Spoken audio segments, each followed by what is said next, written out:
Hello everyone. ಪ್ರಶ್ನೆ ಸಂಖ್ಯೆ 26. ಈಗ ನಾವು 2 ಅಂಕದ ಪ್ರಶ್ನೆಗಳನ್ನ ಸಾಲ್ವ್ ಮಾಡೋಣ. ನೋಡಿ, ಮೊದಲನೇದಾಗಿ ಏಕತಳೀಕರಣ ಪ್ರಯೋಗ ಎಂದರೇನು?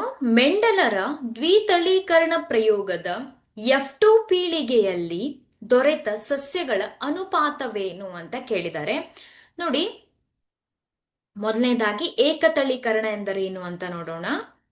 ಒಂದು ಲಕ್ಷಣಕ್ಕೆ ಸಂಬಂಧಿಸಿದಂತೆ ವಿಭಿನ್ನವಾದ ಗುಣಗಳನ್ನ ತೋರಿಸುವ ಪೋಷಕ ಜೀವಿಗಳನ್ನ ಸಂಕರಿಸುವುದಕ್ಕೆ ಏಕತಳೀಕರಣ ಎನ್ನುವರು.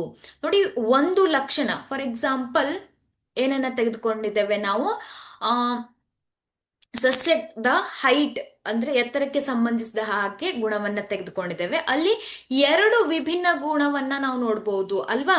ಇಲ್ಲಿ ಎತ್ತರದ ಸಸ್ಯಗಳನ್ನ ನೋಡ್ಬೋದು, ಹಾಗೆ ಕುಬ್ಜ ಸಸ್ಯಗಳನ್ನ ನೋಡಬಹುದು. ಆದ್ರಿಂದ ಒಂದು ಲಕ್ಷಣಕ್ಕೆ ಸಂಬಂಧಿಸಿದಂತೆ ವಿಭಿನ್ನವಾದ ಗುಣಗಳನ್ನ ತೋರಿಸುವ ಪೋಷಕ ಜೀವಿಗಳನ್ನ ಸಂಕರಿಸುವುದಕ್ಕೆ ಏಕತಳೀಕರಣ ಎನ್ನುವರು.